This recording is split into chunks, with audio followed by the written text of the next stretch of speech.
Edmund Kemper, a name that sends shivers down the spine, a name synonymous with the most depraved depths of human nature. Born on December 18, 1948, he would grow to become one of America's most notorious serial killers. His life, a chilling chronicle of murder, mayhem, and madness. It all began in 1964, when Kemper, at the tender age of 15, committed his first murders. His victims, his own grandparents.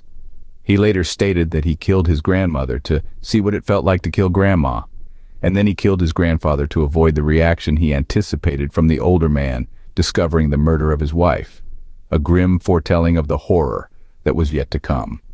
After confessing to these shocking crimes, Kemper was sent to the California Youth Authority, where he was diagnosed with paranoid schizophrenia. Despite this diagnosis, he was released at the age of 21.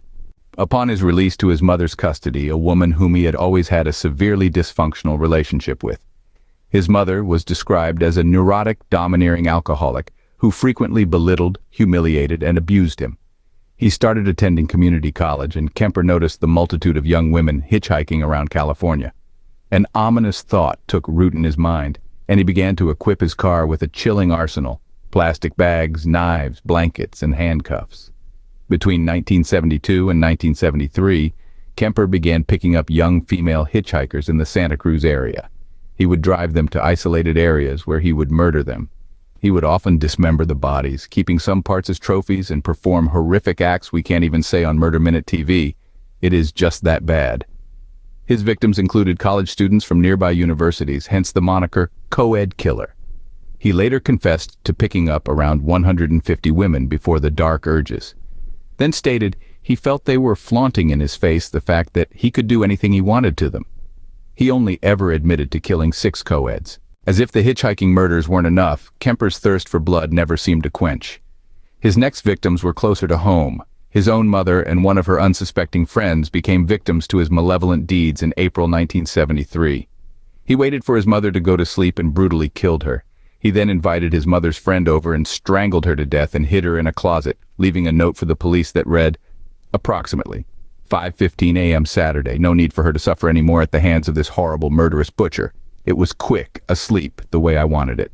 Not sloppy and incomplete, gents. Just a lack of time. I got things to do. After all of that, he fled to Pueblo, Colorado because he thought he was the target of a manhunt. But after he got to Colorado and didn't hear any news about his crimes, he called the police and confessed. The police did not take the call seriously and told him to call back at a later time. Burdened with guilt, or perhaps driven by a distorted sense of satisfaction, Kemper called back and asked for an officer he knew, and then turned himself in, marking an end to his reign of terror. Kemper was indicted of 8 counts of first-degree murder on May 7, 1973. He was found guilty on all counts and was sentenced and received 7 years to life for each count, with these terms to be served concurrently. Now another shocking revelation awaits us. In a surprising twist of fate, Edmund Kemper is up for parole in 2024. Ed Kemper's story is a haunting journey into the mind of a killer filled with unimaginable horror and psychological complexity.